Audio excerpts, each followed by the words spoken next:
Juan Antonio Samaranch, a candidate for president of the International Olympic Committee, has made it clear that if elected, he would push for a decision on the participation of transgender athletes in sports before next year's Milano Cortina Winter Olympics.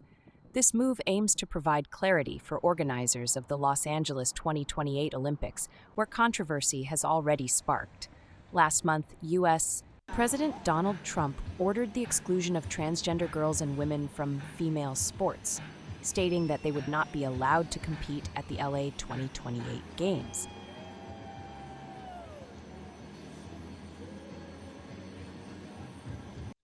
I'm sure that the United States have demonstrated, and their people and their administrations, in and out, day after day, that they are very, very keen on the Olympic Games, on the Olympic values, and that they have always enjoyed being a significant part, one of the most important parts of the Olympic family.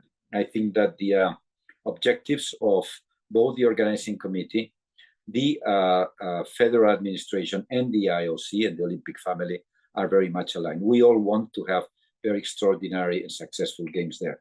And listen, the United States will never let go such an opportunity to again demonstrate to the world what they are capable of doing. So I'm very confident that we will be very much aligned and in the right symphony. Currently, transgender athletes are allowed to compete in both the Olympic Games and the Paralympics, provided they meet the criteria set by their respective federations.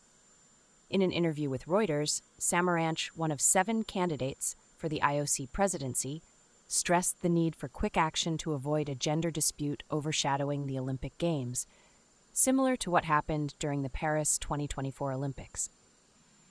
Back in 2021, the IOC had instructed international federations to establish their own rules for transgender athlete participation, but Samaranch believes it is now time for the IOC to take the lead.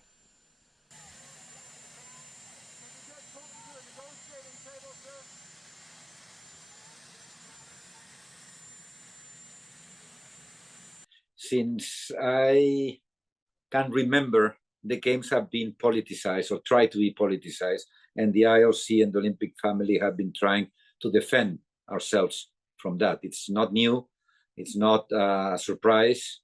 The more importance and relevance we gain in society, the more people try to take us to their side and try to justify their ideas and their projects based on our Olympic values. We need to resist that, and we will continue to do so. I don't see. It will not be easy, but it's never easy.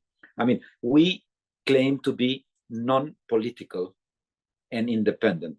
That we are non-political is the most political statement on earth in itself. So we know what we're doing. We're not that naive. We are confident that we can continue delivering our responsibilities. Women's sport has to be safe and fair.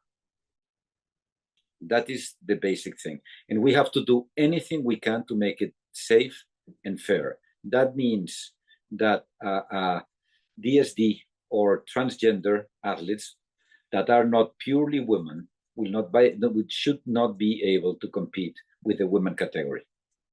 I really would like to avoid a very successful games in Milano Cortina of all the noise and disturbance that was produced in Paris by that same issue.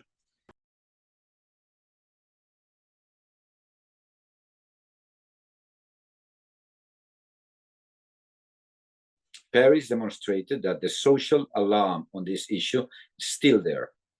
And there is a common understanding or a roar out there for the IOC as the leader of the world of sports and the leader of the Olympic movement to be the leader also on this issue. So we will do what I said. We will have a symposium and make a decision, and it will be led by the IOC, and we should try our best to have it in place before the Milano Cortina Games.